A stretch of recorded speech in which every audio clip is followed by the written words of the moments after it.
오늘 예배 오신 여러분 환영을 축복합니다. 다 같이 부르신 곳에서 다 같이 찬양하시겠습니다.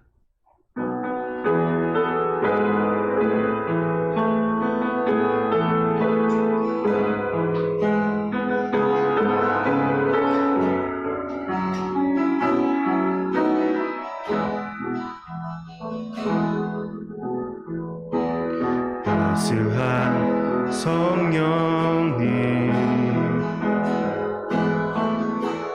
마음으로 보내 내 몸을 감싸며 주어지는 평안함 만족함을 느끼네. 부르신 곳에서 나는 예배하네. 어떤 상황에도 나는 예배하네. 부르신 곳에서 나는 예배하네. 어떤 상황에도 나는 예배하네. 사랑과 진리에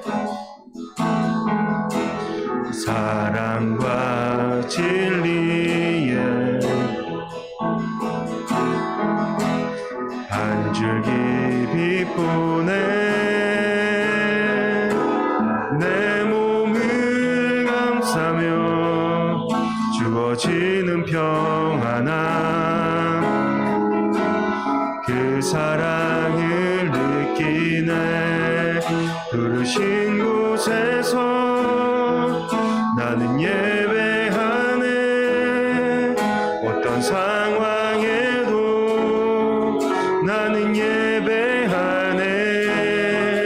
부르신 곳에서 나는 예배하네. 어떤 상황에도 나는 예배하네. 내가 걸어갈 때 길이 되고 살아갈 때 삶이 되는 그곳에서 예배하네.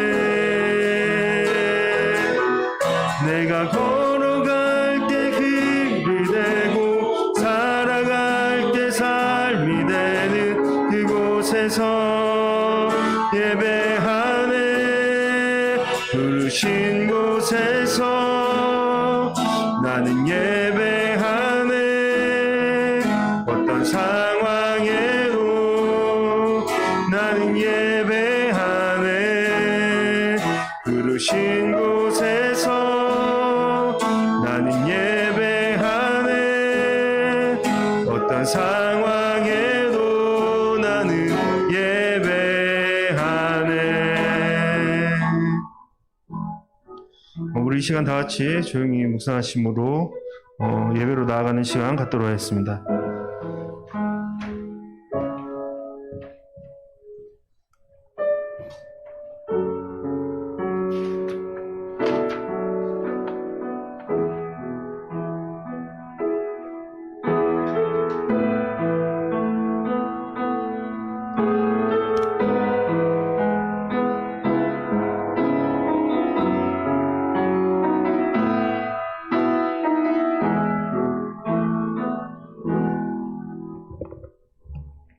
할렐루야.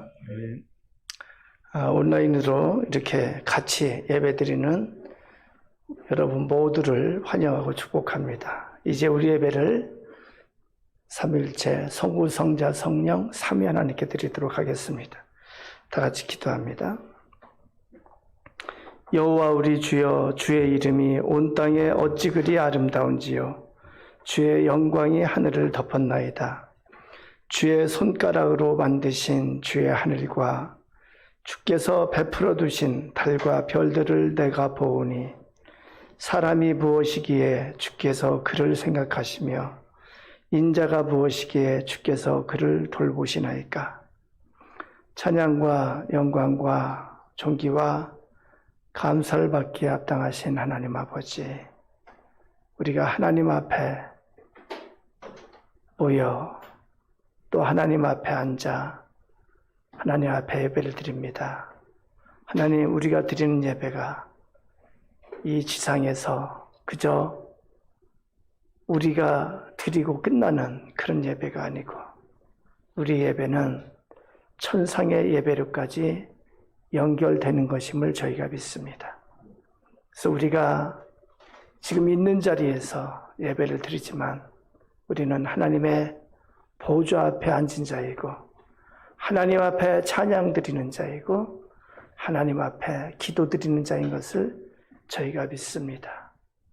아버지, 우리의 예배를 받아주시고 우리 예배 가운데 임하여 주시옵소서.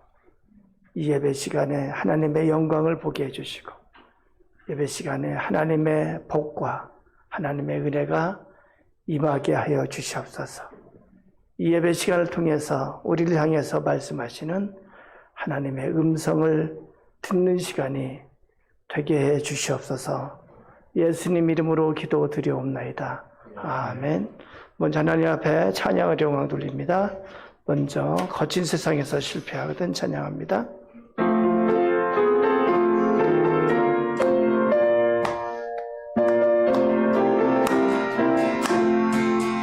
거친 세상에서 실패하거든 그 손 못 잡고 만져라. 오랜 일 하다가 힘을 얻으리 그 손 못 잡고 만져라. 그 손 못 잡고 만져라. 그 손 못 잡고 만져라. 주가 널 지키며 인도하시니 그 손 못 잡고 만져라. 내가 어둠 속을 걸어갈 때에 그 손 못 잡고 만져라. 주가 참 평안을 내게 주시리 그 손 못 잡고 만져라. 그 손 못 잡고 만져라. 그 손 못 잡고 만져라. 주가 널 지키며 인도하시니 그 손 못 잡고 만져라. 내가 부활의 주 따라가려면 그 손 못 잡고 만져라. 내가 주 안에서 이리 살리리 그 손 못 잡고 만져라. 그 손 못 잡고 만져라. 그 손 못 잡고 만져라. 주가 널 지키며 인도하시니 그 손 못 잡고 만져라. 너의 죄악의 짐 무거울 때에 그 손 못 잡고 만져라.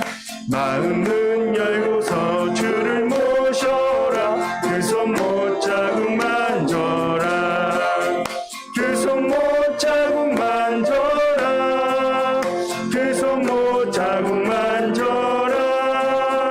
주가 널 지키며 인도하시니 그 손 못 잡고 만져라. 이어서 은혜 아니면 살 수가 없네. 오직 예수뿐이네. 우리 찬양합니다.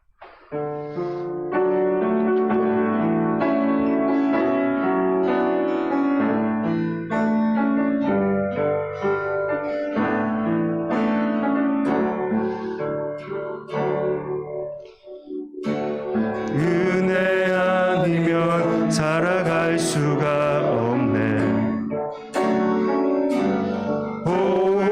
복음마저도 다 주의 것이니 세상 평안과 위로 내게 없어도 예수 오직 예수뿐이네. 은혜 아니면 살아갈 수가 없네. 은혜 아니면 살아갈 수가 없네. 복음마저도 다 주의 것이니 참된 평안과 된 평 위로 내기 없어도 예수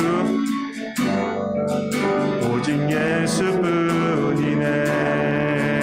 그 신계회 다 볼 수도 없고 작은 고난에 지쳐도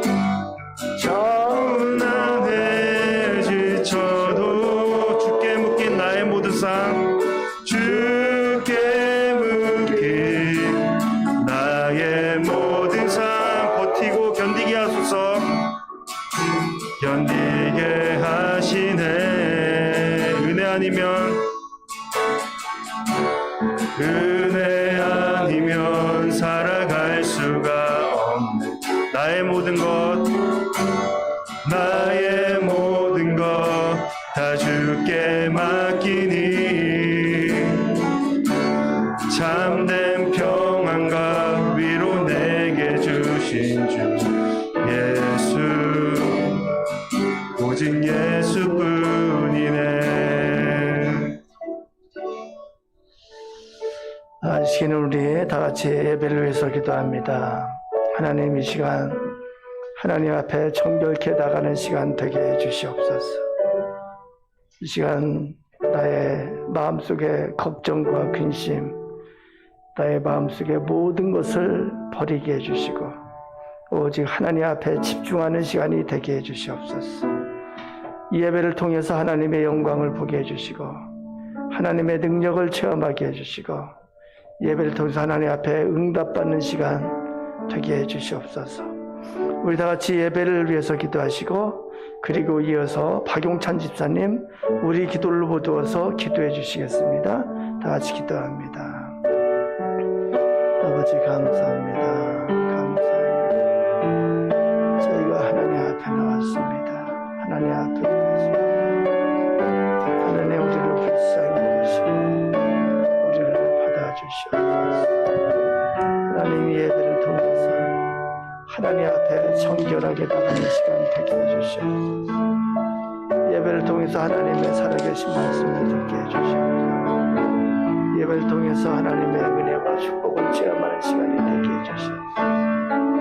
예배를 통해서 하나님 앞에 응답받는 시간 되게 해주시옵소서. 아버지의 영광을 받아주시옵소서. 긍휼이 풍성하신 아버지 하나님, 우리에게 은혜 베풀어 주시고 오늘도 방황하는 저희들을 불러 주의 자녀 삼으시고 주의 전으로 불러 모아 주셨으며 오늘도 다시 한번 주님 앞에 자신을 비추어 보면서 반성하고 뉘우치고 참여할 수 있는 이 기회를 허락하여 주신 아버지 하나님의 크신 은혜에 진심으로 감사드립니다. 아멘. 주여, 주께서는 이처럼 한없는 은혜로 우리를 인도하시건만 은혜를 은혜로 깨닫지 못하고 주의 사랑을 바로 이해하지 못하였으며 제약된 세상에 나가 그리 길지 않은 일주일, 그 짧은 시간을 살면서도 죄를 지었고 실수를 했으며 또 해서는 아니 될 말을 하였고 또 가야 할 길을 가지도 못했으며 당연히 해야 할 일을 하지 않고 오히려 해서는 안 되는 것을 한 일이 너무도 많았습니다. 때로는 하나님의 뜻이 아닌 줄 알면서도 그냥 그 길로 갔던 때가 너무도 많았음을 자복하오니 부끄러운 마음으로 참회의 기도를 드리오니 불쌍히 여겨 주시옵소서. 아멘.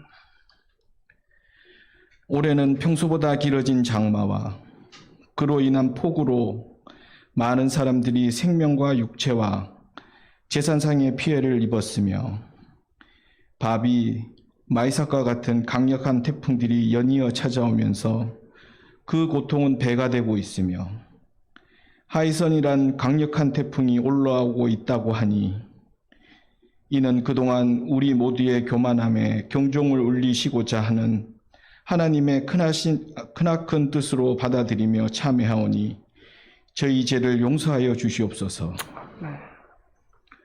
올 초부터는 코로나 바이러스로 인해 많은 사람들이 그 병에 걸려 직접 고통을 받는 것뿐 아니라 그 병의 전염성으로 인해 만남과 이동의 제약으로 학생들은 제대로 된 학습의 기회를 가지지 못하고 경제 현장에서 뛰어야 할 사람들은 제대로 된 일을 할 수 없는 간접적인 고통 또한 실로 큰 실정입니다.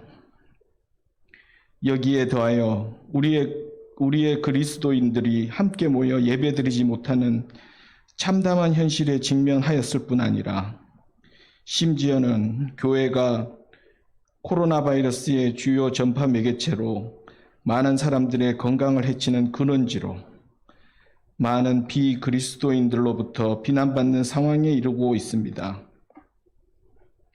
이는 그동안 기계적으로 주일이면 교회에 나와 형식적인 예배로 주님의 자녀가 되었다고 자부하는 우리들에게 또 그리스도인의 소명인 전도에 주저하고 게을리하였던 우리들에게 진정한 그리스도인이 되는 것을 일깨워 주시려 하나님께서 우리들에게 이러한 고통을 주셨음을 이제야 비로소 깨달음을 자복하오니 저희를 진정한 주님의 자녀로 진정한 그리스도인으로 이끌어 주실 것을 간절히 기도드리옵나이다.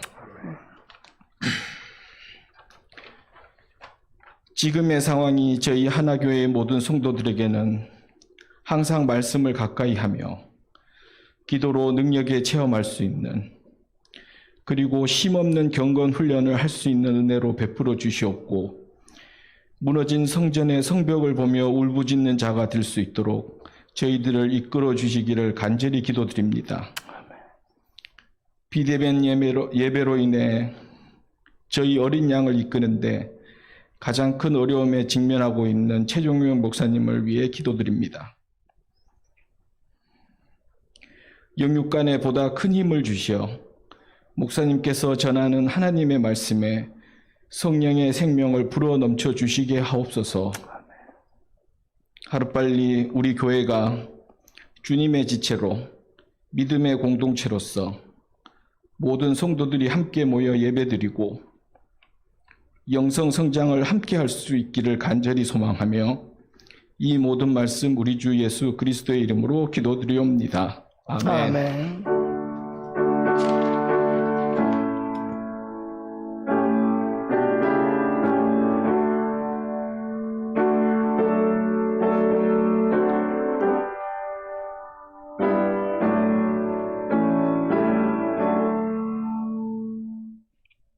이제 하나님 앞에 사도신경을 통해서 우리의 신앙을 고백합니다. 나는 전능하신 아버지 하나님 천지의 창조주를 믿습니다. 나는 그의 유일하신 아들 우리 주 예수 그리스도를 믿습니다. 그는 성령으로 잉태되어 동정녀 마리아에게서 나시고 본디오 빌라도에게 고난을 받아 십자가에 못 박혀 죽으시고 장사된 지 사흘 만에 죽은 자 가운데서 다시 살아나셨으며 하늘에 오르시어 전능하신 아버지 하나님 우편에 앉아 계시다가 거기로부터 살아있는 자와 죽은 자를 심판하러 오십니다. 나는 성령을 믿으며 거룩한 공교회와 성도의 교제와 죄를 용서받는 것과 몸의 부활과 영생을 믿습니다. 아멘. 우리 다 같이 찬양대가 되어서 그 크신 하나님의 사랑 찬양합니다.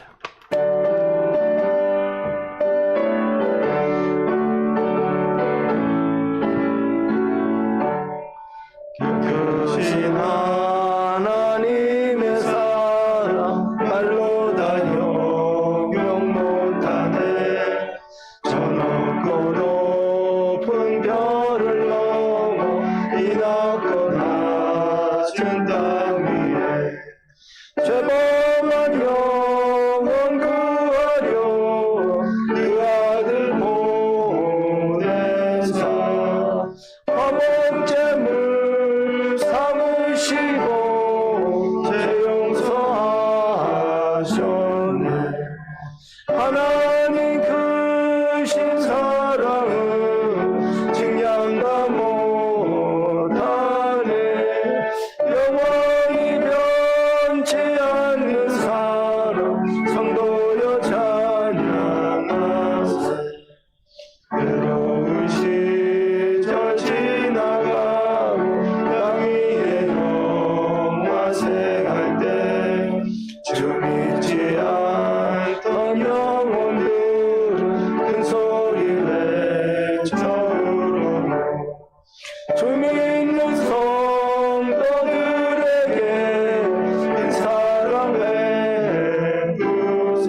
하늘을 두루마리 삼고 바다를 먹물 삼아도 한없는 하나님의 사랑 가기로 갈 수 없겠네. 하나님의 크신 사랑 그 어찌 다 아실까. 저 하늘 높이 쌓아도 채우지 못하리. 하나님 크신 사랑은 증량 다 못하네. 영원히 변치 않는 사랑 성도여 찬양하세. 아멘. 오늘 우리가 주시는 하나님 말씀 요한계시록 14장 1절에서 12절까지입니다. 요한계시록 14장 1절에서 12절까지. 지난주에 목요일 큐티 말씀입니다. 14장 1절에서 12절까지 우리 한 목소리를 읽어봅니다. 읽습니다. 또 내가 보니 보라 어린 양이 시온산에 섰고 그와 함께 14만 4천이 서 있는데 그들의 이마에는 어린 양의 이름과 그 아버지의 이름을 쓴 것이 있더라.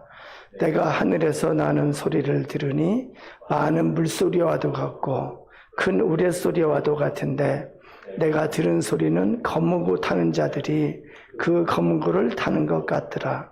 그들이 보좌 앞과 내 생물과 장로들 앞에서 새 노래를 부르니 이 땅에서 속량함을 받은 14만 4천 밖에는 능히 이 노래를 배울 자가 없더라. 이 사람들은 여자와 더불어 더럽히지 아니하고 순결한 자라. 어린 양이 어디로 인도하든지 따라가는 자며 사람 가운데에서 속량함을 받아 처음 익은 열매로 하나님과 어린 양에 속한다는 자들이니 그 입에 거짓말이 없고 흠이 없는 자들이더라. 또 보니 다른 천사가 공중에 날아가는데 땅에 거주하는 자들 곧 모든 민족과 종족과 방언과 백성에게 전할 영원한 복음을 가졌더라. 그가 큰 음성으로 이르되 하나님을 두려워하며 그에게 영광을 돌리라. 이는 그의 심판의 사건이 이르렀음이니 하늘과 땅과 바다와 물들의 근원을 만드신 이를 경배하라 하더라. 또 다른 천사 곧 둘째가 그 뒤를 따라 말하되 무너졌도다 무너졌도다 큰 성 바벨론이여 모든 나라에게 그의 음행으로 말미암아 진노의 포도주를 먹이던 자로다 하더라. 또 다른 천사 곧 셋째가 그 뒤를 따라 큰 음성으로 이르되 만일 누구든지 짐승과 그의 우상에게 경배하고 이마에나 손에 표를 받으면 그도 하나님의 진노의 포도주를 마시리니 그 진노의 잔에 섞인 것이 없이 부은 포도주라. 거룩한 천사들 앞과 어린 양 앞에서 불과 영으로 고난을 받으리니 그 고난의 연기가 세세토록 올라가리로다. 짐승과 그의 우상에게 경배하고 그의 이름표를 받는 자는 누구든지 밤낮 쉼을 얻지 못하리라 하더라. 성도들의 인내가 여기 있나니 그들은 하나님의 계명과 예수에 대한 믿음을 지키는 자니라. 아멘. 아멘. 오늘 설교 제목이 나는 천상의 찬양자 이렇게 했습니다. 한번 상상을 해보시기 바랍니다. 나는 천상의 찬양자. 제가 요즘 칼 세이건이 쓴 코스모스라는 책을 읽고 있습니다. 코스모스란 단어는 헬라어이기도 하고 영어이기도 합니다. 질서라는 뜻입니다. 코스모스는 혼돈을 의미하는 카오스와 반대 개념입니다. 고대 그리스인들은 모든 만물이 조화롭고 질서 있게 어울리는 상태를 우주로 생각했습니다. 질서하면은 모든 천체가 어떤 착오도 없이 운행하는 그 조화로운 모습을 생각했습니다. 그래서 코스모스란 단어는 우주를 뜻하는 단어이기도 합니다. 코스모스 그 책은 다큐멘터리로 제작되어 방영되기도 했습니다. 칼 세이건이 직접 출연해서 우주의 아름다운 영상과 함께 천문학을 이해하기 쉽게 설명하기도 했고 과학적으로 우주와 인간의 관계를 이야기하기도 합니다. 천문학의 발달 과정과 수학자들과 물리학자들이 우주의 법칙을 밝히는데 어떤 업적을 남겼는지 설명하기도 합니다. 나사의 우주 탐사 계획에 참여해서 달, 화성, 목성 등의 탐사선을 보내며 거기에서 어떤 연구를 하는지에 대해서도 기술하고 있습니다. 그 책을 읽으면서 계속해서 내 머릿속에 떠오르는 성경 구절이 계속해서 있었습니다. 바로 히브리서 11장 3절입니다. 믿음으로 모든 세계가 하나님의 말씀으로 지어진 줄을 우리가 아나니 보이는 것은 나타난 것으로 말미암아 된 것이 아니니라. 믿음으로 모든 세계가 하나님의 말씀으로 지어진 줄을 우리가 아나니 보이는 것은 나타난 것으로 말미암아 된 것이 아니니라. 이 말씀을 통해서 보면은 이 세계, 이 우주를 보는 전제에 두 가지가 있습니다. 이 우주의 기원에 대한 전제이기도 하고 생명체의 기원에 대한 전제이기도 하고 인간의 그 기원에 대한 전제이기도 합니다. 과학을 하는 전제이기도 한데 과학을 하는 전제에는 두 가지가 있습니다. 첫 번째 전제입니다. 보이는 것, 이 우주의 기원은 나타난 것으로 말미암는다예요. 나타난 것에 그 기원이 있다 이거예요. 우주의 기원, 생명체의 기원, 인간의 기원에 대해서 그래서 진화론적인 전제를 갖는 거예요. 그 자체의 기원이 있다 이렇게 생각합니다. 제가 책을 읽으면서 보니까 이렇게 해석을 합니다. 모르지만 카오스 상태가 있었다. 그 상태에서 무생물들이 있는데 그 무생물 속에 물이 생기게 되고 물이 생기게 되고 그 물 속에서 단세포가 생성이 됐고 그 단세포가 점점 진화하고 또 진화해서 인간이 됐다. 이것은 상상입니다. 가설입니다. 증명되지 않은 가설을 전제로 삼는 것입니다. 객관적으로 제 정신을 가지고 생각을 하면은 황당한 가설이기도 한데 어쩔 수 없이 모든 사람은 끊임없이 이 가설을 전제로 합니다. 왜 그럴까요? 보이는 것은 나타난 것으로 말미암는다 이렇게 전제를 하기 때문에 그렇습니다. 칼 세이건도 진화론적 가설을 전제로 삼습니다. 그래서 화성 탐사 프로젝트를 추진하면서 그곳에서 물을 발견할 수 있기를 바라고 그 물을 발견하고 그 안에서 원시 미생물을 발견하려 합니다. 그래서 생물체의 기원을 그곳에서 한번 증명해 보고자 그렇게 노력을 합니다. 그리고 또 하나는 지구에 인간이라고 하는 지적 능력을 가진 생물체가 존재하는데 그렇다면은 이 수없이 많은 별들 중에 그 어딘가에는 인간보다 뛰어난 지적 능력을 가진 생명체가 존재할 것이다. 이러한 전제를 갖습니다. 그 책에서 추정하는 별의 개수는 이렇습니다. 이 우주에는 은하의 숫자가 대략 1000억 개가 있는 걸로 추정을 합니다. 그리고 각 은하 안에는 또 1000억 개의 별이 있다고 추정을 합니다. 그러면은 모든 별수는 1000억 개 곱하기 1000억 개예요. 이것은 저는 단위를 이렇게 헤아릴 수가 없습니다. 그런데 또 그 별의 숫자만큼의 행성이 있을 것이라고 이렇게 생각을 합니다.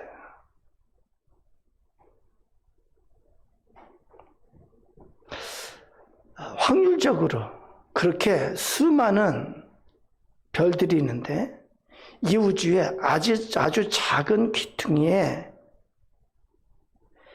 먼지 같은 지구가 있고 그 지구에 생명체가 있다면 우주의 어떤 별에는 틀림없이 인간보다도 뛰어난 지적 능력을 가진 생명체가 있을 것이다. 그래서 그것을 어떻게든지 탐사하고자 하는 그런 생각을 갖고 있습니다. 이것이 첫 번째 전제를 가진 자가 하는 일입니다. 또 다른 전제는 히브리서 11장 3절에 보이는 것은 나타난 것으로 말미암은 것이 아니다. 이러한 전제입니다. 이 전제는 모든 세계가 하나님의 말씀으로 지어진 줄을 우리가 아나니 이거와 같은 의미입니다. 우리가 사는 이 세계, 우리가 사는 이 우주의 기원은 나타난 것으로 말미암지 않는다예요. 그것은 다른 의미로 말하면은 우리가 인식할 수 없는, 우리에게 나타나지 않는 더 높은 차원의 세계가 있다는 것을 전제로 합니다. 훨씬 높은 차원에 하나님의 실존이 있고 하나님의 세계가 있다는 것을 전제로 합니다. 그리고 이 우주는 하나님의 창조로 말미암은 것이다. 이렇게 전제하는 거예요. 이 전제 두 가지는 인간의 과학으로 증명되지 않은 것입니다. 보이는 것은 나타난 것으로 말미암은 것이다. 또 하나는 보이는 것은 나타난 것으로 말미암지 않은 것이다. 그래서 어떤 전제를 갖느냐, 그것은 그렇게 믿는 믿음으로 결정되는 거예요. 진화론은 증거되지 않은 가설을 그렇게 믿는 거예요. 창조론은 과학으로 증명될 수 없지만 그렇게 믿는 거예요. 이것은 똑같이 믿음으로 되는 것입니다. 저는 개인적으로 아인슈타인을 참 좋아합니다.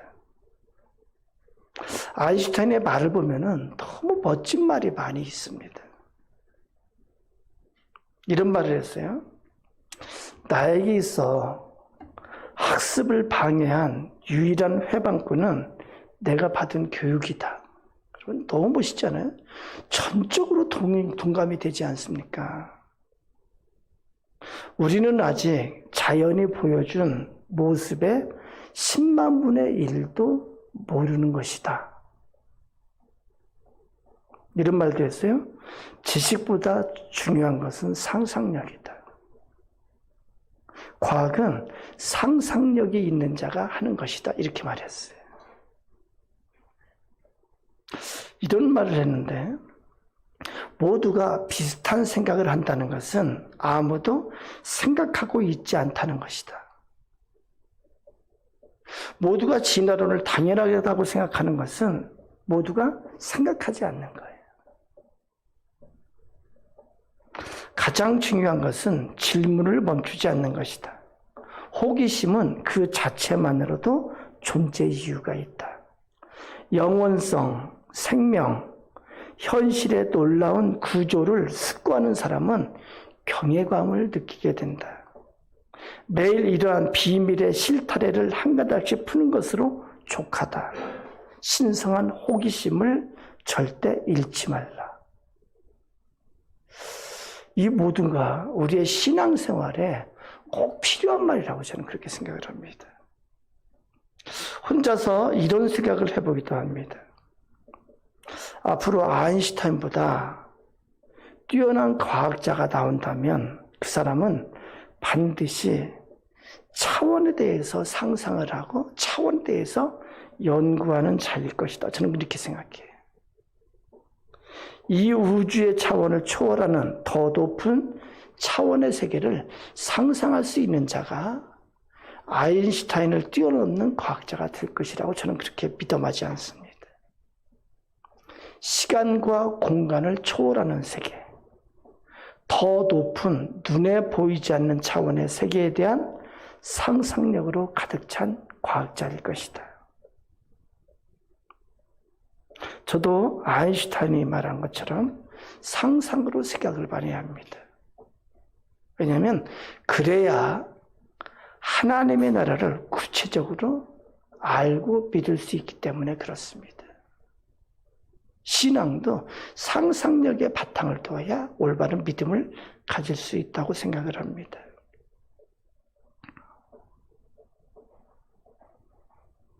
성경은 이 우주의 기원에 대해서 어떠한 전제를 말하고 있나요? 다시 히브리서 11장 3절 읽어보면은 믿음으로 모든 세계가 하나님의 말씀으로 지어진 줄을 우리가 아나니 보이는 것은 나타난 것으로 말미암아 된 것이 아니니라. 보이는 것은 나타난 것으로 된 것이 아니다. 이렇게 말씀합니다. 이것은 무슨 뜻이냐면은 모든 세계가 이 세상에 나타나지 않는, 이 세상에 인식되지 않는 하나님의 말씀으로 지어졌다. 이렇게 말하는 거예요. 그리고 11장 3절 시작에 믿음으로 모든 세계가 하나님의 말씀으로 지어진 줄을 우리가 아나니 이것을 알 수 있는 것은 오직 믿음으로 알 수 있다. 이것은 인간의 이성으로 증명될 수 있는 것이 아니에요. 믿음이어야 돼요. 제가 왜 이 말씀을 먼저 할까요? 성경은 믿음으로 알 수 있는 책입니다. 왜 그럴까요? 창조주이신, 신이신 하나님의 말씀이기 때문에 그렇습니다. 요즘 요한계시록을 큐티하는데 많은 분들이 이 시기에 요한계시록을 큐티하는 것이 참 좋다라는 의견을 많이 말씀해 주셨습니다. 이 시기에 계시록을 큐티해서 좋다라는 말씀을 많이 해주셨습니다. 요한계시록은 특히 상상력이 있어야 되고 믿음을 가져야만 이해가 되는 책이에요. 상상력이 있어야 되고 믿음을 가져야 해석이 되고 깨달아지는 성경입니다. 오늘 우리 요한계시록을 본문으로 삼았는데 본문에 들어가기 전에 요한계시록을 왜 기록하게 하셨을까? 요한계시록을 왜 기록하게 하셨을까요? 하나님의 의도가 뭘까요? 그 시대가 기독교에 대한 핍박이 극심한 시대였습니다. 또한 그 시대는 각종 이단들이 횡행하던 시기였습니다.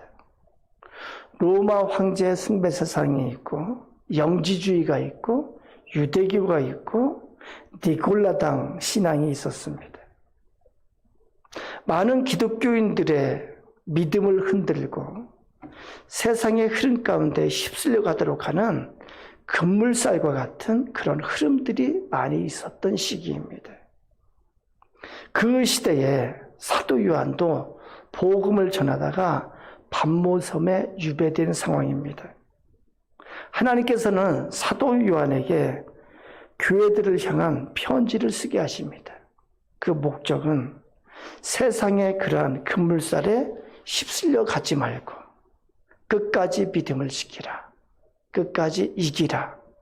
이 말씀을 하나님께서 하시는 거예요. 혹시 죽음으로 협박하더라도 끝까지 이기라. 이렇게 말씀하시는 거예요. 이미 예수님께서 마태복음 10장 28절에 마지막에 일어날 일에 대해서 이렇게 말씀합니다. 몸은 죽여도 영혼은 능히 죽이지 못하는 자들을 두려워하지 말고 오직 몸과 영혼을 능히 지옥에 멸하실 수 있는 일을 두려워하라. 이렇게 말씀하셨습니다.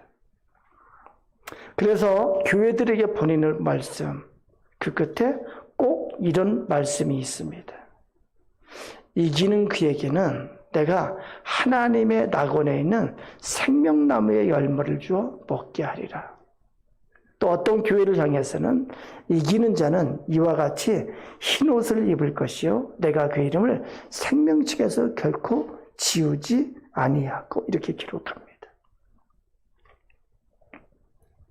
오늘 말씀에 들어갑니다. 오늘 말씀 1절에 이렇게 기록합니다. 또 내가 보니 어린 양이 시온산에 섰고 또 내가 보니 보라 어린 양이 시온산에 섰고 이렇게 되어 있습니다. 여기서 어린 양은 예수 그리스도십니다. 시온산은 예루살렘에 있는 산이에요. 우리 서울에 남산이 있듯이 예루살렘에 있는 그 언덕에 있는 산이 시온산입니다. 그래서 시온, 예루살렘 이렇게 말하기도 합니다. 앞으로 되어질 일을 말하는데 새하늘과 새 땅이 열리고 나서 성경에서는 하늘로부터 새 예루살렘이 내려온다고 이렇게 말합니다. 제가 이것을 구체적으로 차원이 열린다고 이렇게 설명을 했어요. 그때 예수 그리스도와 함께 14만 4천 명이 시온산에 섰습니다. 하나님의 나라가 이 땅에 임했을 때 예수 그리스도와 함께 시온산에 서는 거예요. 이것은 하나님의 보좌 앞이기도 합니다. 14만 4천 명에 대해서 살펴봅니다. 14만 4천의 숫자의 의미에 대해서 이렇게 해석을 합니다.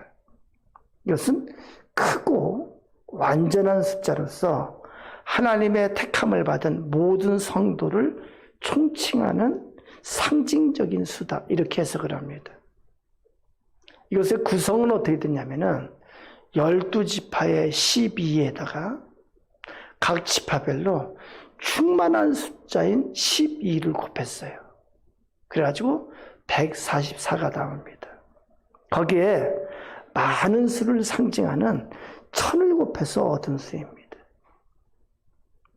계시록 7장에는 이 14만 4천을 향해서 각 나라와 족속과 백성과 방언에서 나왔다고 그렇게 기록하고 있습니다.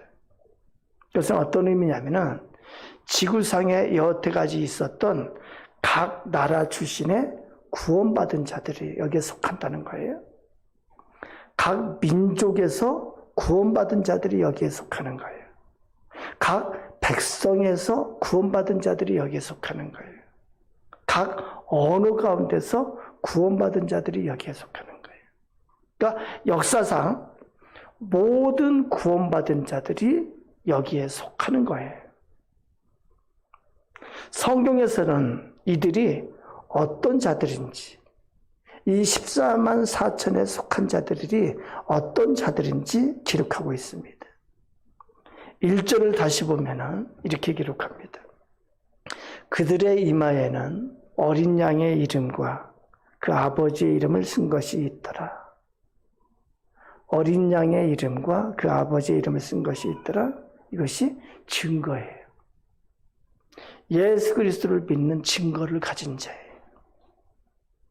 창조주 하나님 아버지를 믿는 증거를 갖고 있는 자예요. 아멘 할렐루야. 여기서 잠깐 13장 13절로 한번 들어가 봅니다. 거기 보면은 거짓 선지자가 나타납니다. 이 거짓 선지자가 나타나서 예수 그리스도의 흉내를 냅니다. 큰 이적을 행합니다. 불이 하늘로부터 내려오게 합니다. 큰 능력을 행합니다.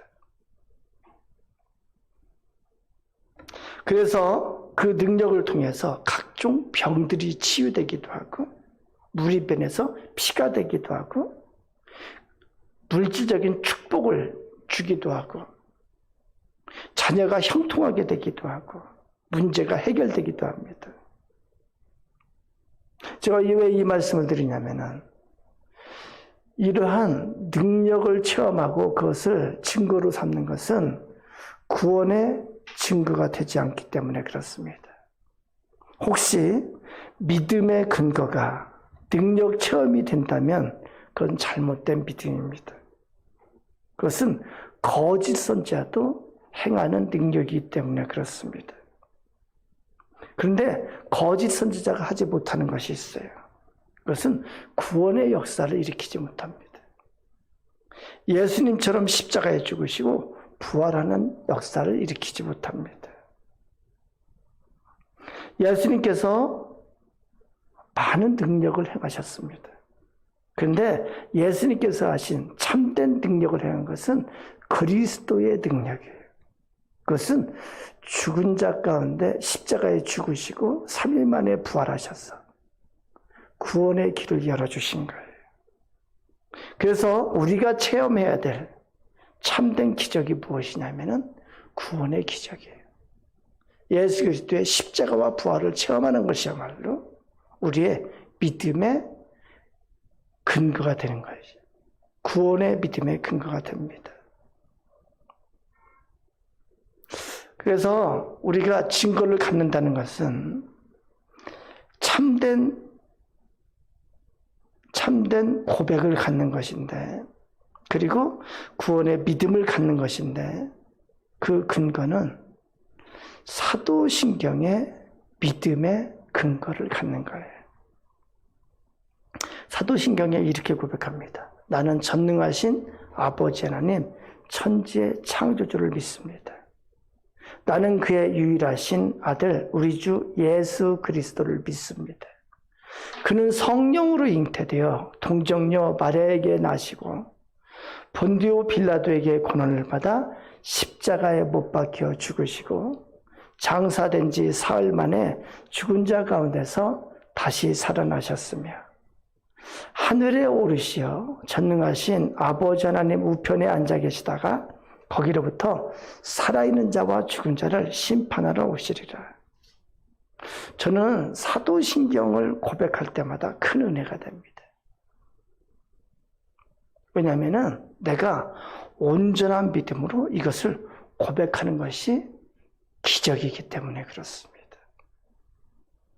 저는 제가 받은 교육의 영향으로 이 사도신경을 믿음으로 고백하지 못했었습니다. 나는 전능하신 아버지 하나님 천지의 창조주를 믿습니다. 저는 믿을 수가 없었습니다. 나는 그의 유일하신 아들 우리 주 예수 그리스도를 믿습니다. 하나님의 아들이 이 땅에 오셨다는 것을 믿을 수가 없었습니다. 그는 성령으로 잉태되어 동정녀 마리아에게 나시고 동정녀 마리아에게서 나셨다는 것을 믿을 수가 없었습니다. 십자가에 못 박혀 죽으시고 장사된 지 사흘 만에 죽은 자 가운데서 다시 살아나셨으며 저는 제 머리로, 제 이성으로는 이것을 믿을 수가 없었습니다. 하늘에 오르시어 전능하신 아버지 하나님 우편에 앉아 계시다가 거기로부터 살아있는 자와 죽은 자를 심판하러 오십니다. 제 머리로는 믿을 수가 없었습니다. 그러나 은혜를 체험하고 나서 비로소 온전한 믿음으로 이 고백을 할 수 있는 것이 저에게는 기적이었습니다. 14만 4천이 어떤 자들인가? 구원받아 하나님의 나라에 이르는 자들이 어떤 자들인가? 첫째는 그 이마에 어린 양의 이름과 그 아버지의 이름을 쓴 것이 있는 자입니다. 그것은 예수 그리스도와 하나님 아버지에 대한 믿음의 고백이 있는 자예요. 예수 그리스도와 하나님 아버지에 대한 믿음의 증거가 있는 자예요. 이것을 신학적으로는 거듭난 자라고 말합니다. 중생한 자라고 말합니다. 육으로 난 것은 육이고 영으로 난 것은 영인데 영으로 다시 태어난 자예요. 물과 성령으로 거듭난 자예요. 우리 교회가 성경 공부를 하는데 이것이 구원의 1단계 과정을 거친 자예요. 3절에서 말하는 것처럼 이 땅에서 속량함을 받은 자입니다. 이런 자라야, 이러한 증거가 있는 자라야 14만 4천에 속할 수가 있다고 말씀하십니다. 14만 4천에 속하는 자는 어떤 자인가? 둘째는 4절에 기록되어 있습니다. 이 사람들은 여자와 더불어 더럽히지 아니하고, 여기서 여자는 사탄이기도 하고 짐승이기도 합니다. 요한계시록에 나오는 짐승을 말합니다. 더럽히지 아니하고 순결한 자라, 어린 양이 어디로 인도하든지 따라가는 자며 사람 가운데서 속량함을 받아 처음 익은 열배로 하나님과 어린 양에게 속한 자들이니 그 입에 거짓말이 없고 흠이 없는 자들이더라. 우리가 성경 공부할 때 구원의 2단계를 말하는데 구원의 2단계, 성화된 자들입니다. 하나님과 어린 양에게 속한 자들이고 어린 양이 어디로 인도하든지 따라가는 자이기도 하고 그 입에 거짓말이 없고 흠이 없는 자들이더라 이렇게 말합니다. 여러 번 설교하면서 성화의 과정에 대해서 말씀을 드렸습니다. 거듭난 자, 구원받은 자, 그것은 구원의 시작이라고 말씀드렸습니다. 완성이 아니고 시작이고 그 다음에 구원을 이루는 자가 되어야 된다고 말씀드렸습니다. 이 성화 과정에 날마다 변화되는 모습이 계속 나타나야 된다고 말씀드렸습니다. 성경에서는 뭐라고 표현하면 날마다 새로운 피조물이라는 거예요. 날마다 새로워지는 피조물이 되어야 되는 거예요. 예수 그리스도의 의를 가는 자예요. 예수 그리스도께서 어떻게 살아야 되는지 가르쳐 주셨어요. 그리고 오늘 말씀처럼 그렇게 사는 자예요. 그렇게 변화되는 자예요. 예수님께서 여러분 생각나는 거 해볼까요? 어떻게 말씀하셨어요? 마음을 다하고 뜻을 다하고 목숨을 다해서 주 너의 하나님을 사랑하라. 내 이웃을 내 몸과 같이 사랑하라. 남에게 대접을 받고자 하는 대로 먼저 남을 대접하라. 갈라디아서 5장에서는 오직 성령의 열매는 사랑과 희락과 화평과 오래 참과 자비와 양선과 온유와 충성과 절제니 이 같은 것을 금지할 법이 없느니라. 이것은 변화된 인격에 대해서 말합니다. 그리스도인이 가져야 되는 인격에 대해서 가르쳐주고 있습니다. 성경에서는 덕을 세우는 자가 되라고 말씀합니다. 세상에 빛과 소금이 되라고 말씀하십니다. 원수를 사랑하라고 말씀합니다. 그래서 이대로 사는 것이, 예수님의 말씀대로 사는 것이 바로 예수 그리스도의 의를 갖는 거예요. 예수 그리스도의 의는 관계 가운데서 증거가 됩니다. 내가 의롭게 생각한다고 스스로 생각하는 걸로 의가 증거되는 것이 아니에요. 이 예수 그리스도인은 하나님과의 관계, 인간 관계에서 증거되는 거예요. 하나님께 인정받는 의이고, 그리고 상대방에게 인정받는 의예요. 나는 올바로 살고 있다고 아무리 주장해도 그것은 올바른 의가 되지 못합니다. 우리 교회 성경 공부 과정이 다 지금 중단이 되고 있습니다. 우리 교회 학교에서 다음 주부터 줌으로 예배를 드리는 것을 시도하려고 합니다.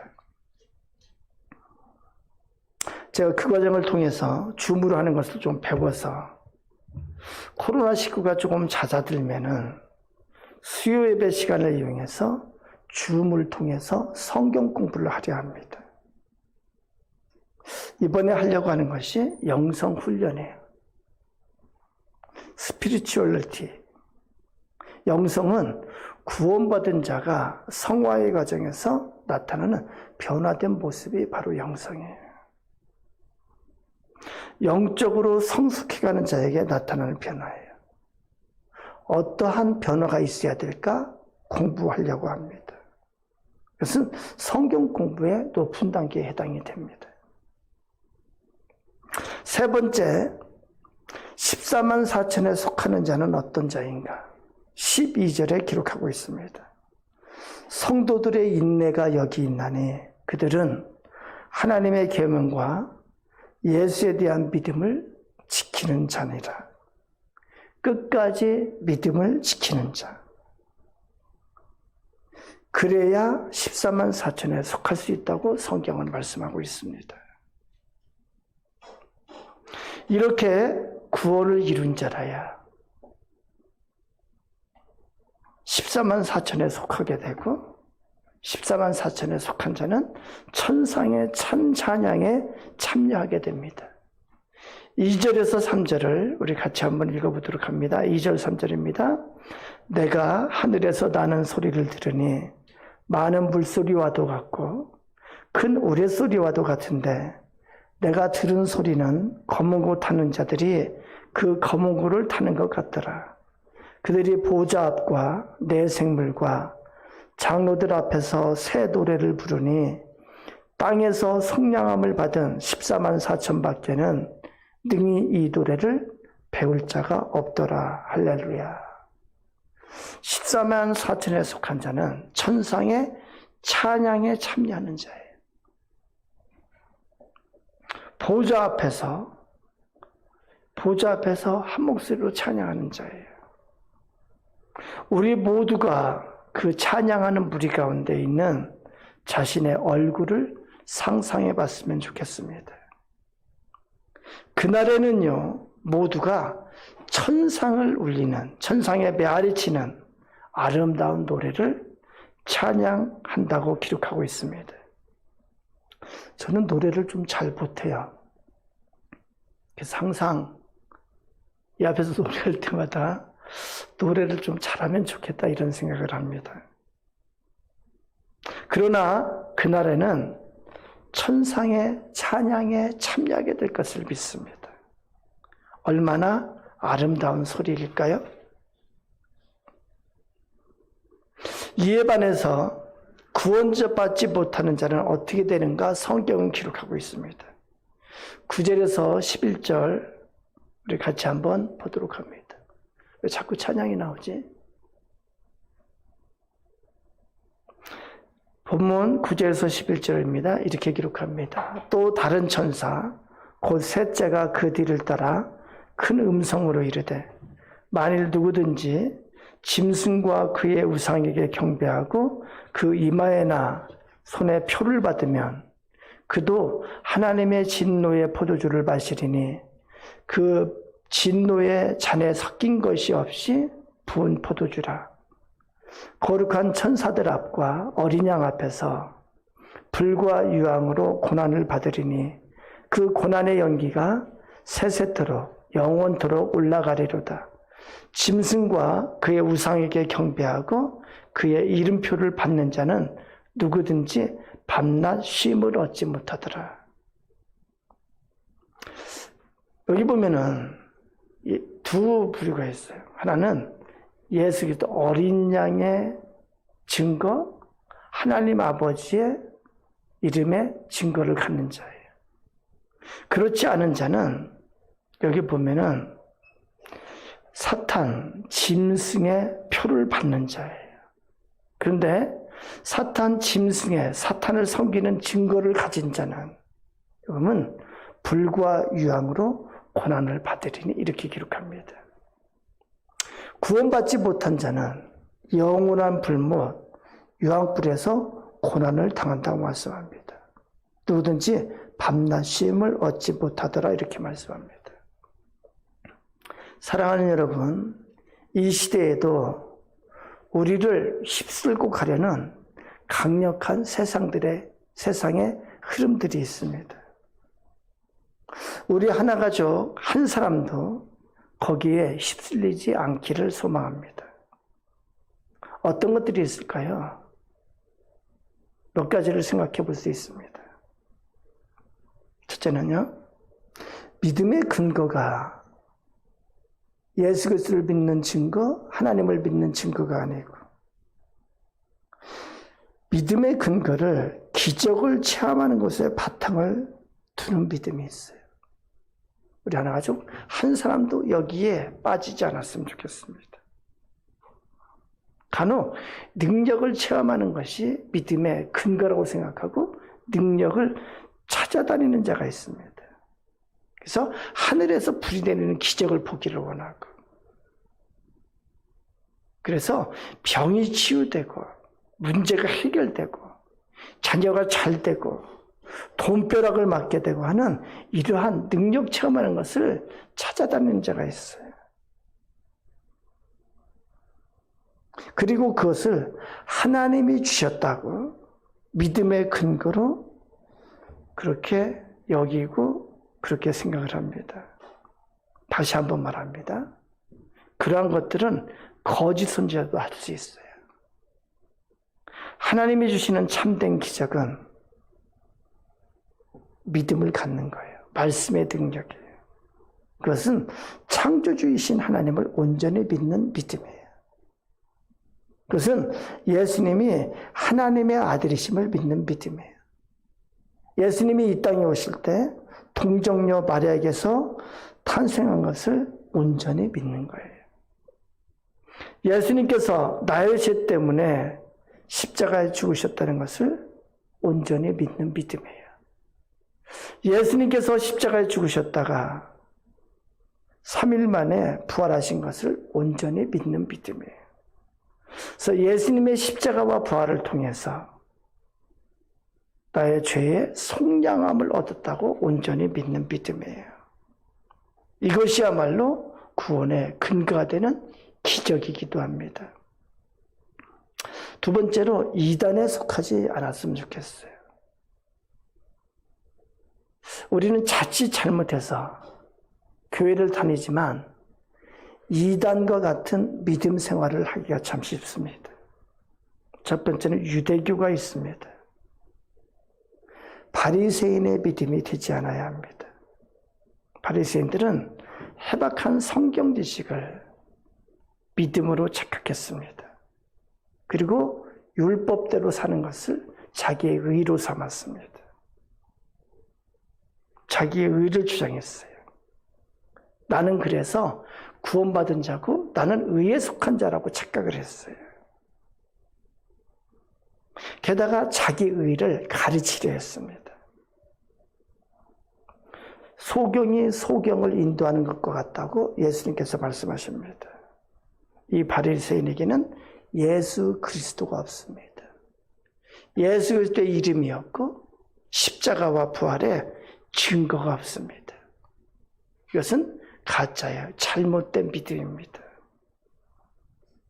우리 하나 가족은 한 사람도 이러한 바리새인과 같은 믿음이 되지 않기를 소망합니다. 또한 영지주의와 같은 그런 믿음이 되지 않기를 원합니다. 영지주의의 특색은 깨달음으로 구원을 받는다고 생각을 합니다.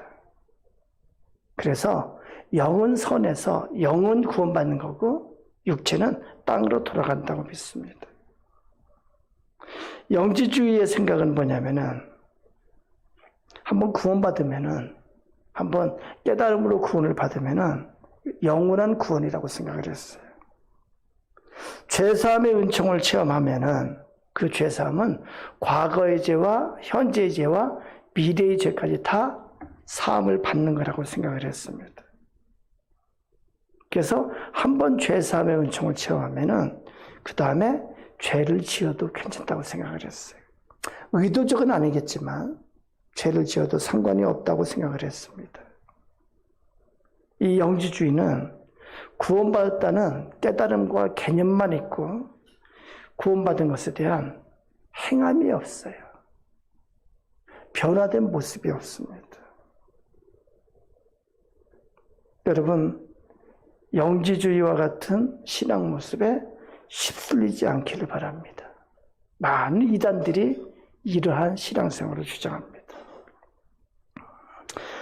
어떤 모습이 있냐면 잘못된 모습 중에 로마 황제 숭배 사상이 있었습니다. 이것은 세상의 정치, 세상의 힘을 신앙적인 것으로 착각하는 거예요.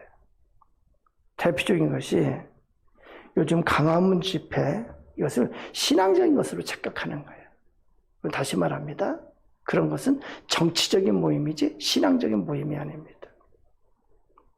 옛날에 광화문 촛불파가 있었습니다. 광화문에서 시위를 했습니다. 이것을 신앙적인 것으로 착각하는 거예요. 저는 이런 사람을 봤습니다. 교회 나오지 않았는데 의에 대해서 혼동되는 게 있는 거예요. 그러면서 노무현 씨가 자살했는데 이분은 노무현 씨 천국 갔다고 믿는 거예요. 그 근거가 어디에 있을까? 여러분, 박근혜 씨가 천국에 갈까요? 저는 모르겠습니다. 이 땅에 아주 위로운 사회운동가가 있는데 내가 아무리 생각해도 생각나는 사람이 없어서 예를 못 들겠는데 그 존경받는 사회운동가가 여러분 천국에 갈까요? 위대한 철학자가 있는데 그것으로 천국에 갈 수 있을까요? 위대한 사상가가 있는데 그것으로 천국에 갈 수 있을까요? 여러분이 존경하는 사람을 생각해 봤으면 좋겠어요. 그분의 그러한 존경받는 모습으로 천국에 갈까? 신앙생활하면서 크게 착각하는 것 중에 하나가 이 부분이에요. 세상의 윤리, 도덕, 세상의 의를 하나님의 의로 착각하는 경우가 있습니다. 성경에서는 하나님의 인정하시는 의는 오직 예수 그리스도로 말미암는 의라고 말씀합니다. 자칫 잘못하면은 세상의 의와 하나님의 의를 착각할 수가 있습니다. 오늘 말씀에서 가르쳐 주시는 것은 14만 4천에 속하는 자, 천상의 찬양자로 쓸 수 있는 자, 그런 자는 그 이마에는 어린 양의 이름과 그 아버지의 이름을 쓴 것이 있더라. 땅에서 속량함을 받은 자라고 말합니다. 성화의 삶을 사는 자라고 말합니다. 끝까지 믿음을 지키는 자라고 말합니다. 나의 생명보다도 믿음을 더 중요한 것으로 여기는 자라고 말합니다. 우리의 믿음의 근거가 성경 말씀에 있기를 축원합니다. 우리의 판단과 우리의 분별력의 근거가 성경에 있기를 바랍니다. 성경에서 말하는 이런 자가 아니면은 14만 4천에 속할 수가 없다고 분명하게 말씀하고 있습니다. 사랑하는 여러분, 우리 하나 가족 한 사람도 탈락됨이 없기를 바랍니다. 한 사람이라도 이 세상의 흐름 가운데 휩쓸리는 자가 없기를 소망합니다. 그래서 우리 모두 천상의 찬양대에 참여하며 우리 모두 하나님의 보좌 앞에 찬양하는 자가 되기를 소망합니다. 기도합니다. 하나님, 우리에게 믿음 주신 것을 감사합니다. 하나님, 우리의 판단 근거가, 우리의 분별력이 성경 말씀이 되게 해주시고 하나님께서 우리에게 가르쳐 주신 것이 우리의 생각의 근거가 되고 우리의 믿음의 근거가 되게 해 주시옵소서. 오늘 말씀을 통해서 14만 4천에 속하는 자, 하나님의 보좌 앞에 찬양할 자가 어떤 자인지 가르쳐 주셨습니다. 예수 그리스도의 이름의 증거와 하나님 아버지의 이름의 증거를 가진 자가 되어야 되고, 그래서 예수 그리스도의 십자가의 부활을 통한 성량함을 받은 자가 되어야 되고, 성화의 가정을 걸어가는 자가 되어야 되고, 끝까지 믿음을 지키는 자가 되어야 된다고 우리에게 가르쳐 주셨습니다. 아버지, 우리의 믿음의 근거가 다르게 되지 않게 해 주시옵소서. 올바른 믿음의 근거를 가지고 올바로 믿음 생활할 수 있도록 주여 우리를 인도하여 주시옵소서.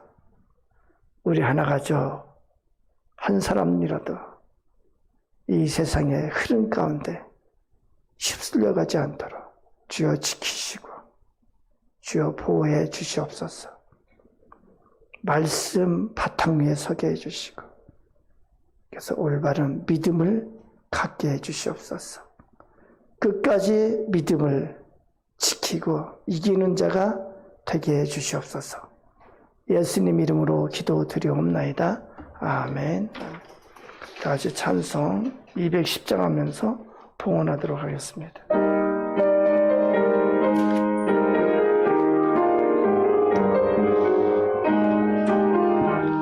시온성과 같은 교회 그의 영광 한없다.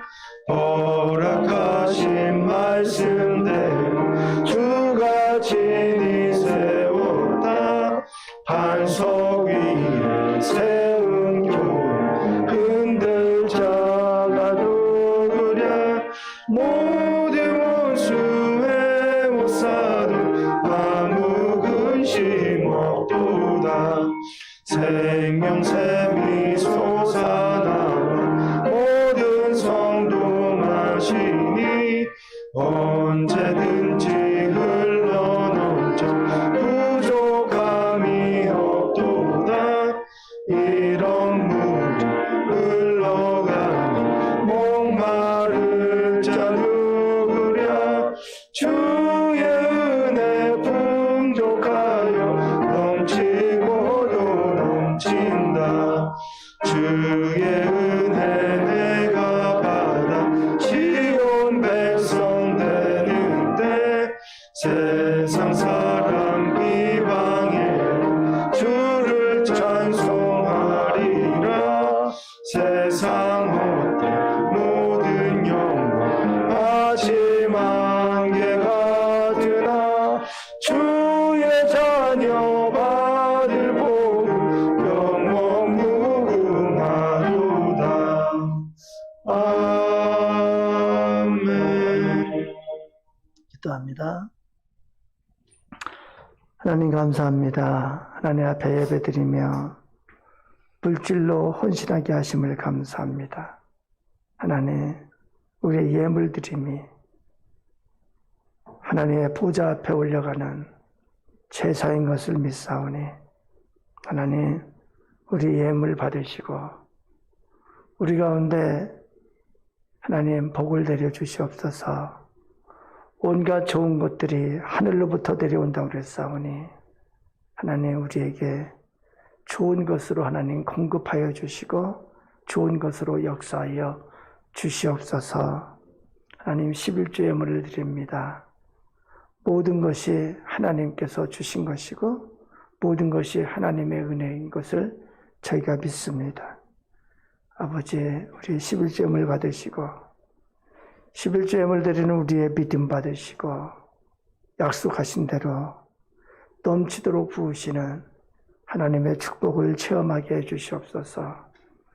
하나님 앞에 감사함을 드립니다.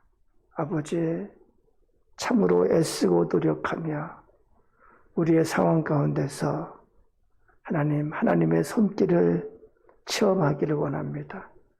살아계신 하나님께서 우리의 상황 가운데 같이 하시는 것을 주님 체험하기를 원합니다. 주여, 그리스도 안에 있는 자에게 모든 것이 합력해서 선을 이룬다고 말씀하셨사오니 아버지, 그 말씀대로 우리의 상황 가운데 되어지게 해주시옵소서.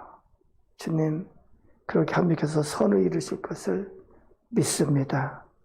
하나님, 이 땅에 하나님 나라를 확장하기 위해서, 이 땅에 교회를 든든히 세우기 위해서 선교 헌금을 드리고 건축 헌금을 드리고 구제 헌금을 드리고 또 여러 가지 헌금, 추정 헌금도 드립니다. 하나님 받으시고 아버지, 주님 앞에 더 크게 쓰임받을 수 있도록 우리의 지경을 넓혀주시고 우리의 기업을 든든하게 세워주시옵소서. 특별히 우리에게 가정의 기업을, 자녀의 기업을 든든히 세워 주시옵소서. 아버지, 날마다 하나님 앞에 영광 돌리는 자가 되기를 원하오니 주여 우리 가운데 주여 복을 내려주시고 그리고 하나님의 영광의 손길을 체험하게 해 주시옵소서. 예수님 이름으로 기도드리옵나이다. 아멘. 교회 소식 말씀드립니다. 예배 후에 잠깐 동안 원래 회의가 있습니다. 화상으로 또 계속 진행이 되니까 계속해서 화상을 통해서 원래 회의에 참석해 주시길 바랍니다. GT 9, 10월로 신청하신 분, 제가 어제 보니까 사무실에 3곳 남아있는 것 같던데, 그죠? 주중에라도 사무실에 오면은 수령하실 수 있습니다. 꼭 GT 신청하신 분은 사무실에서 수령해 주시기 바랍니다. 그리고 신청하지 않으신 분은 인터넷으로 구입할 수가 있어요. 각자가 인터넷으로 구입할 수 있으니까 그렇게 해서 우리 성경 공부, 예배, 기도회가 중단된 상태인데 큐티를 통해서 매일의 경건 훈련을 쉬지 않도록 해주시기를 바랍니다. 오늘 예배는 유튜브 하나교회 채널에서 보실 수 있습니다.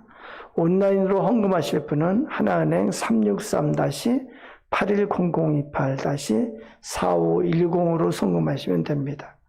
헌금하실 때 헌금 종류를 알려주시면 감사하겠습니다.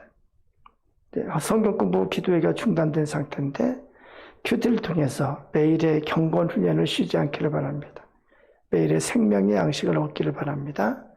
우리 김성진 집사님과 최은철 목사님이 이렇게 열심히 노력해가지고 새벽 예배를 유튜브로 더 잘 들을 수 있도록 그렇게 조치를 했습니다. 그래서 내일부터 새벽 예배 작은 그 카톡방에서가 아니고 유튜브를 통해서 참석하실 수 있습니다. 많이 참석해 주시기를 부탁드립니다. 다음 주 대표기도 이혜리 집사님께서 해주시겠습니다. 다른 광고 없으시죠? 다 같이 자리에서 일어나시겠습니다. 하나님 앞에 우리의 사명을 확인하는 시간입니다. 사명선언문. 우리 교회는 나와 너 우리로 이루어진 그리스도의 몸이다. 우리는 그리스도의 사역을 이어받아 영혼을 사랑하여 복음을 전하고 구원에 이르게 하는 것이 사명이다. 또한 이를 위해 믿음의 공동체로서 서로 섬기고 양육받고 훈련받아 주님의 제자로 성장하는 것이 사명이다. 2020년 교회표 기도의 능력을 체험하게 하소서. 기도는 역사를 일으킨다. 기도는 기적을 일으킨다. 기도는 변화를 일으킨다. 찬양합니다.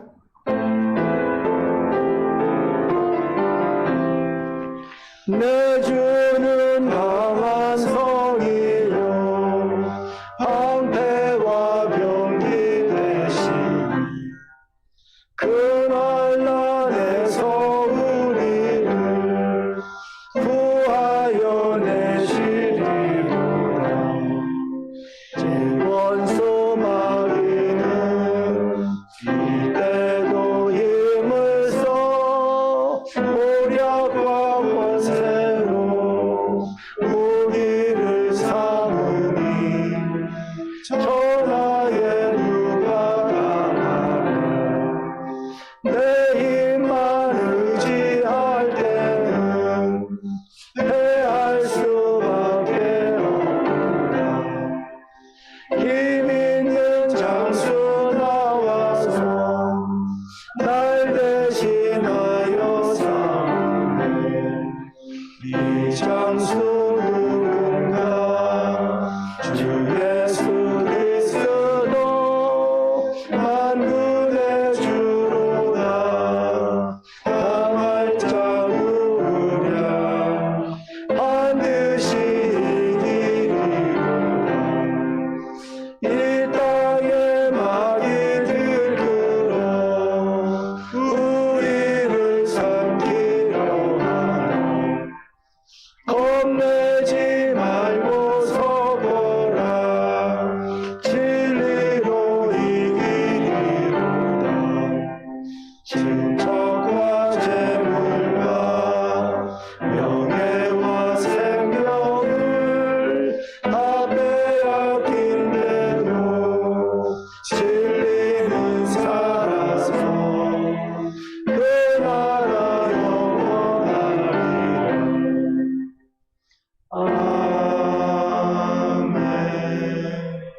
기도합니다. 우리 주 예수 그리스도의 은혜와 창조주 하나님 아버지의 무한하신 사랑하심과 성령 하나님의 임재하심과 위로하심과 격려하심이 이제 주님 앞에 예배를 드리고 앞으로 또 일주일을 살아갈 우리 하나가족 공동체 위에 우리 각자의 삶의